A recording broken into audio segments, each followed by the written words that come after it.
Petichta, una puerta a la tradición judía y su conexión con la tierra de Israel, con Susana Klecki Kleiner y el rabino Yosef Kleiner. Como muchas veces hemos recordado en nuestras entregas de Petichta, la esperanza de reconstrucción, de reunión y de pacificación son una constante en la cosmovisión judía que se refleja repetidamente en elementos de nuestra tradición, nuestras fiestas y efemérides. Y no se trata de plantearlo en teoría o de proponerlo tan solo como una esperanza quizás de lejana realización. En cada generación encontramos en el pueblo judío ejemplos concretos de reconstrucción y continuidad aún tras las calamidades más desastrosas.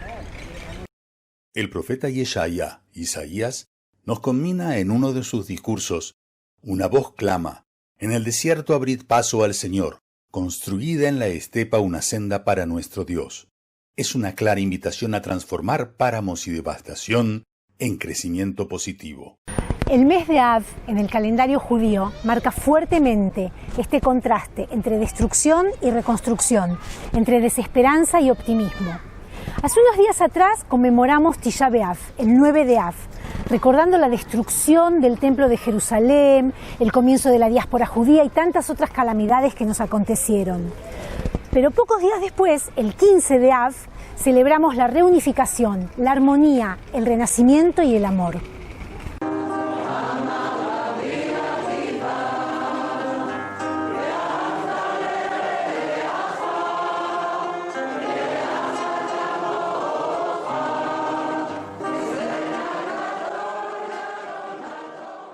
Rabban Shimon ben Gamliel enseña en el capítulo 4 del Tratado de Ta'anit: no habían días mejores para Israel que el 15 de Av y Yom Kippur, ya que en ellos las jóvenes de Jerusalén, vestidas con atuendos blancos prestados para no avergonzar a quien no tiene, salían danzando en los viñedos diciendo: no os fijéis en la belleza sino en la familia. Falsa es la belleza, pasajera es la hermosura. La mujer temerosa de Dios ha de ser alabada. ¿Por qué Yom Kippur, el día del perdón, era uno de los mejores días? Porque en él, nos enseñan nuestros sabios, hay expiación y disculpa, porque en él fueron entregadas nuevamente las tablas de la ley. Pero el 15 de Av, ¿qué tiene de especial?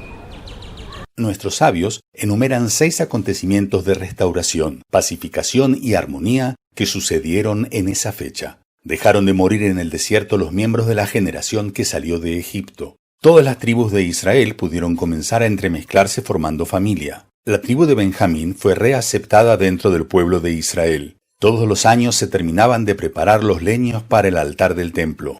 El rey Hoshea ben Elá anuló las restricciones de fronteras entre los reinos de Israel y Judea, y pudieron ser sepultados los muertos de Betar en la segunda gran revuelta contra los romanos. Armonía y amor completos.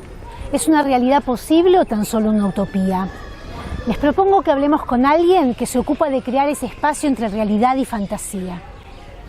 Aquí estamos con Einat Kapach, cineasta, profesora de cine y jefa del Departamento de Escritura de Guiones en la Escuela de Cine Ma'aleh en Jerusalén. Shalom, Einat. Boker tov. ¿Qué elementos caracterizan a la Escuela de Cine Ma'aleh?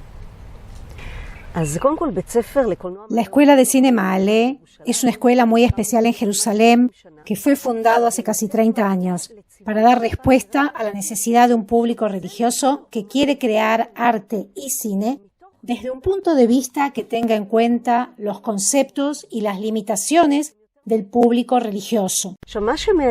Lo interesante es que en Ma'aleh no estudian solamente religiosos, sino gente que quieren crear cine desde el lugar no de las limitaciones, sino desde la pregunta de cómo llevar la cultura judía y la cultura israelí a la pantalla. La escuela no tiene una ideología preestablecida. Cada estudiante puede hacer una película sobre lo que quiera. Por supuesto que un lugar de arte tiene que ser libre. Hay no pocas películas que tratan de dilemas de la ley judía, que hace mucho que no se ve en la televisión israelí. La escuela Ma'aleh produjo un cambio porque hoy series como Srugim o Shtizel están en la pantalla y varios egresados de Ma'aleh fueron sus creadores, y también porque influyó en la entrada del mundo de la cultura judía en la pantalla.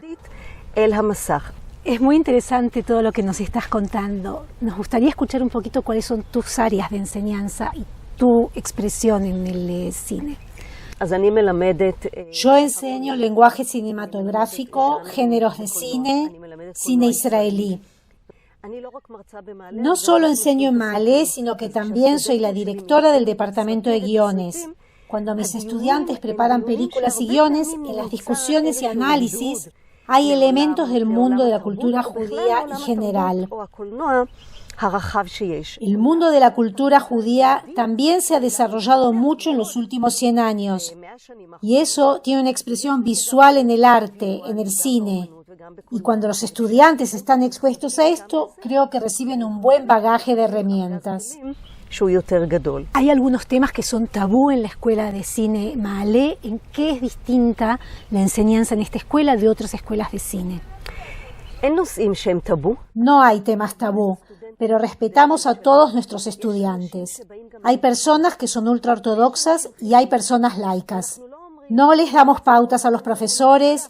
Yo puedo enseñar lo que me parece en el aula, pero hay cosas que a mi entender, si respeto a los estudiantes, debo preguntarme si es necesario traerlas o no. No existen reglas en la escuela que digan esto no lo mostramos, pero hay sensibilidad. Los profesores también piensan más en detalle la manera en que presentan en la clase escenas que sean relevantes. También cuando los estudiantes crean sus películas, nosotros no imponemos censura. Cada uno puede hacer lo que quiera. Nosotros estamos siempre analizando si las escenas son necesarias para la trama y si están respetando a tu público. ¿Ves alguna influencia sobre la vida privada de los alumnos que han participado en los estudios en la Escuela de Cine Maale sobre sus hábitos habituales? Los estudiantes llegan en una edad en la que de todas maneras están cambiando. No sé qué les sucedería si estudiaran en otros lados o si no lo hicieran en Maale. Sí puedo decirte que tenemos estudiantes que ingresan siendo religiosos y terminan no lo son, y hay quienes ingresan laicos y cuando egresan son religiosos. Hay de todo, pues se tocan preguntas sobre el tema, ya que es una escuela de arte y como tal hay muchas preguntas atinentes a la cultura y la definición personal. Estamos hablando de un estilo de cine con profundidad, en donde cada uno trae su forma de ver el mundo. ¿Cómo se conecta con el cine más famoso de Hollywood? Desde que el cine de Hollywood comenzó hace como 100 años, también comenzó el cine europeo y desde entonces tenemos dos formas de cine. Una que se aleja de la realidad y nos envuelve en una especie de dulzura fácil de digerir.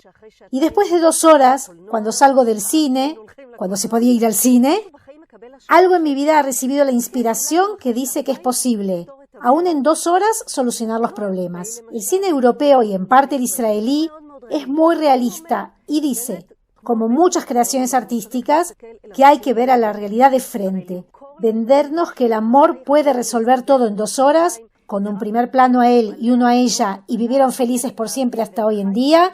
El cine europeo e israelí, que son muy realistas, nos presentan un espejo de la realidad que dice que hay que corregirla. Esto toca a la pregunta de si hay que ir al lugar de la falta o de la plenitud. Me pregunto sobre el versículo, aléjate del mal y haz el bien. ¿Qué tiene más fuerza? Estos dos elementos tienen una función importante. Hay lugar para ambos y cuando enseñamos, primeramente enseñamos que cada creador lo haga desde su propio lugar y cada cual elige realmente según su inclinación personal.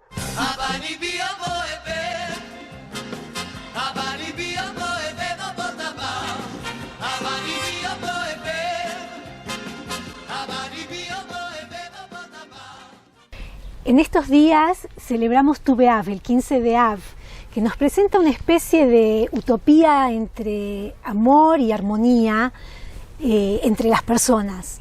El cine como creación que cabalga entre la realidad y la fantasía, ¿tiene como misión alimentar esta utopía?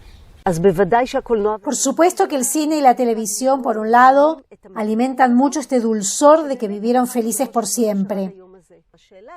La pregunta es si es superficial o no, tanto en temas de guerra, de enojo o de amor.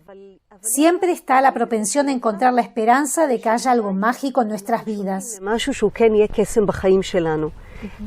Yo también doy conferencias de cine en Israel y en el mundo, tanto sobre la identidad judía como la identidad israelí y mucho sobre el altruismo. Me he encontrado con muchas personas en el mundo que cierto día decidieron que tenían que hacer algo por el otro y desarrollaron fundaciones de asistencia al necesitado con historias muy emotivas.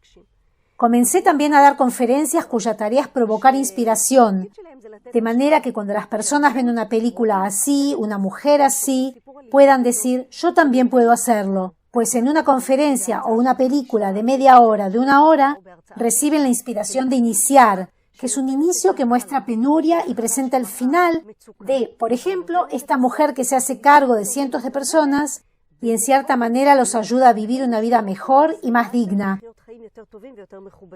¿Es de Hollywood? Sí, lo es. ¿Es realista? También lo es. Cuando enseñás creación cinematográfica, ¿cuál es la verdad, tu verdad que querés transmitir a tus alumnos? Primeramente, el elemento profesional. Enseñar cómo ver cine, cómo aprender la historia del cine, cómo crear películas. Pero también, como creadora y conferencista de cine en todo el mundo, quiero utilizar el cine como una herramienta de inspiración. Esto es, desde el lugar de llevar al mundo a aprender algo. Es para aprender algo, corregir algo y salir con un punto de vista que llena de optimismo.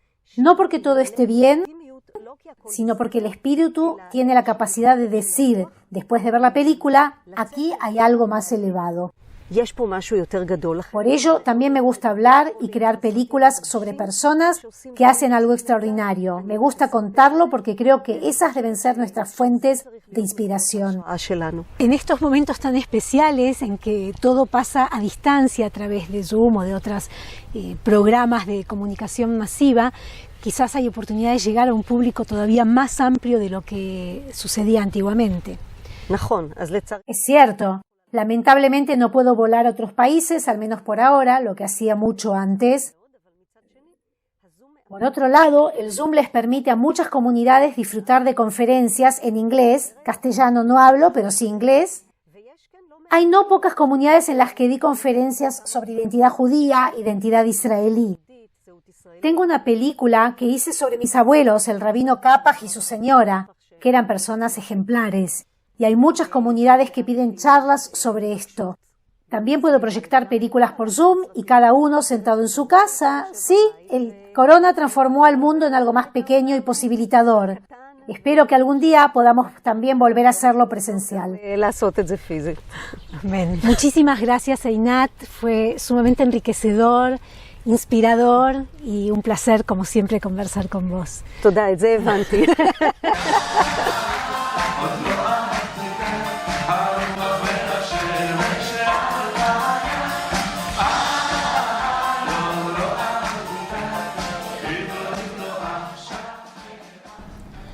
Así es, el mes de Av, con sus dos facetas, la desolación y la esperanza, nos adentra en una dimensión que nos invita a desarrollar una síntesis entre la realidad actual y la fantasía de lo posible.